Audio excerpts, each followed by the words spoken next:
বিসমিল্লাহির রহমানির রহিম। আসসালামু আলাইকুম রহমতুল্লাহি বারাকাতু।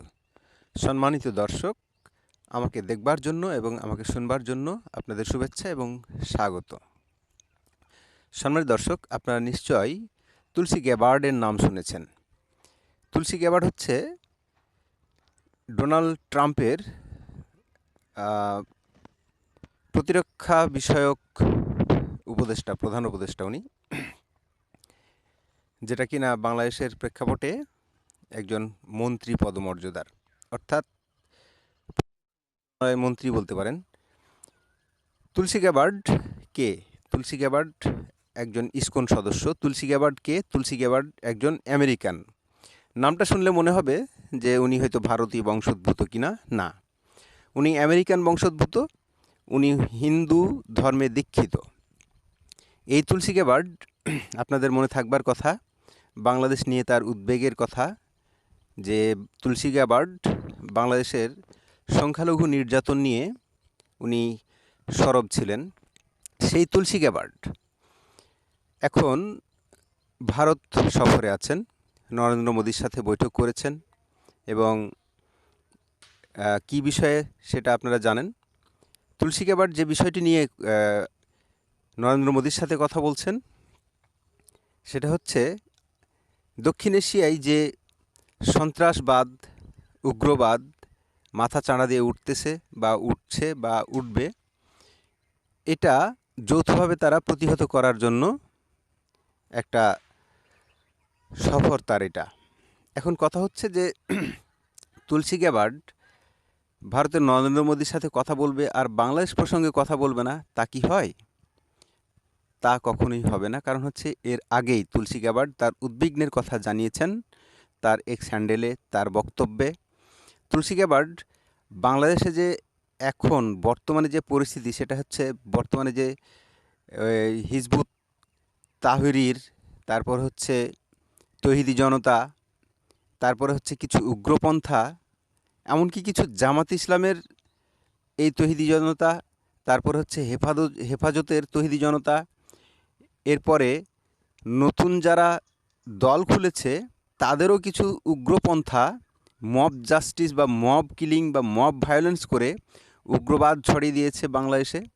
যে উগ্রবাদ ছড়িয়ে, যে মৌলবাদিতা ছড়িয়ে তারা একটা নৈরাজ্য সৃষ্টির একটা চেষ্টা করছে বাংলাদেশে, এটা কিন্তু ভালো লক্ষণ নয়। আপনারা ইতিমধ্যে জেনেছেন যে ডোনাল্ড ট্রাম্প এইবারে প্রায় 42টা রাষ্ট্রকে ভ্রমণ নিষেধাজ্ঞা, কাউকে কোনো কোনো দেশকে একেবারেই নিষেধাজ্ঞা, এটা হচ্ছে রেড, অরেঞ্জ, ইয়েলো, এরকম রঙে বিভিন্ন রঙে রঙিন করেছেন, যেগুলোকে আর কি রেড জোন, সেগুলোকে একেবারে নিষিদ্ধ। যেগুলো অরেঞ্জ কালার সম্ভবত, এগুলোকে পর্যবেক্ষণে রেখেছেন। আর যেগুলো হচ্ছে ইয়েলো, সেগুলো হচ্ছে একটু কম, এদেরকে যাচাই বাছাই করে তাদেরকে ভিসা দেওয়া হবে। এখানে যে ঘটনাটি ঘটেছে, বাংলাদেশে উগ্রপন্থা যদি মাথা চাড়া দেয় আর যদি নরেন্দ্র মোদী যদি এগুলো তার কানে তুলে থাকে, আর নরেন্দ্র মোদী যে বাংলাদেশ প্রসঙ্গে খুব ভালো কিছু বলবে, এটা আশা করা যায় না।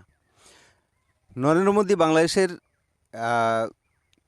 বিপক্ষে বলুক আর পক্ষে বলুক, নরেন্দ্র মোদী তার পাশের দেশ কিংবা 7 সিস্টার্স নিয়ে যে সে চিন্তিত থাকবে।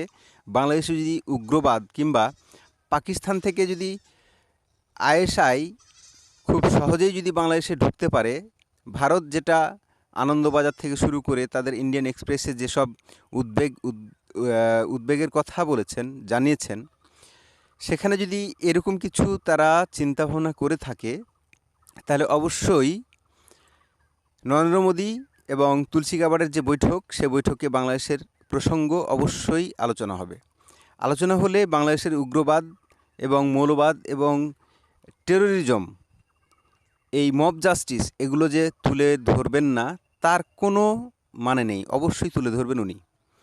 কারণ যদি বাংলাদেশে এই সব উগ্রবাদ পন্থা যদি চর্চিত হয়, তাহলে সেভেন সিস্টার্স অর্থাৎ বাংলাদেশের সীমানা ঘেঁষা যেসব তাদের অঙ্গরাজ্যগুলো, সেই অঙ্গরাজ্যগুলো অস্থিতিশীল পরিস্থিতি তৈরি হতে পারে, এই আশঙ্কায় তারা উদ্বিগ্ন থাকতে পারে। এই উদ্বিগ্নতার কারণে তুলসী গ্যাবার্ডকে নালিশ করতে পারে বলেন বা যে কোনো কিছু বলতে পারেন, তবে পক্ষে বলবেন এটা ঠিক আপনারা ধরতেই পারেন, বলতে পারেন। তুলসী গ্যাবার্ড এখন কী পদক্ষেপ নেন সেটাও দেখার বিষয়। তবে আমরা চাইব যে বাংলাদেশ যেন ভ্রমণ নিষেধাজ্ঞার মধ্যে না পড়ে যায়, বাণিজ্য নিষেধাজ্ঞার মধ্যে না পড়ে যায়। পড়ে গেলে বাংলাদেশ এমনিতে অর্থনৈতিক অবস্থা খুবই ভয়াবহ। এই ভয়াবহ অবস্থার যদি আরও ভয়াবহতা তৈরি হয়, তাহলে বাংলাদেশ থেকে যারা আমেরিকায় আছেন, প্রবাসী আমেরিকান, তাদের অনেক ক্ষয়ক্ষতি হয়ে যাবে, অনেক বড় একটা প্রেস্টিজ ইস্যু হয়ে দাঁড়াবে এবং অর্থনৈতিক অবস্থা বাংলাদেশের খুব খারাপ হবে। সুতরাং এমন কিছু না হোক বা এমন কিছু না ঘটুক, কিন্তু বাংলাদেশ সরকারকেও সাবধান থাকতে হবে। যেসব উগ্রবাদ মাথা চাঁড়া দিয়ে উঠেছে তাদেরকে এখনই প্রতিহত করতে হবে। বিদেশি প্রেসক্রিপশানে যেসব মব তৈরি হয়, এই মবগুলোকে এখনই প্রতিহত করতে হবে। না হয় আগামী দিনে সত্যিকার অর্থে এরকম একটা নিষেধাজ্ঞায় পড়ে গেলে বিশ্বে কাছে আমাদের মান সম্মান কিছু থাকবে না। সুপ্রিয় দর্শক, আপনারা দেখছেন যে যেভাবে আস্ফালন তৈরি হয়েছে এই উগ্রবাদের, উগ্রপন্থার খুবই ভয়াবহ অবস্থা। সুপ্রিয় দর্শক, আমার মতামতের সাথে আপনাদের ভিন্নতা থাকতেই পারে, আপনাদের মতামতকে আমি রেসপেক্ট করি। দর্শক, ভালো থাকবেন, সুস্থ থাকবেন সেই প্রত্যাশায়। আসসালামু আলাইকুম রহমতুল্লাহি ওয়া বারাকাতুহু।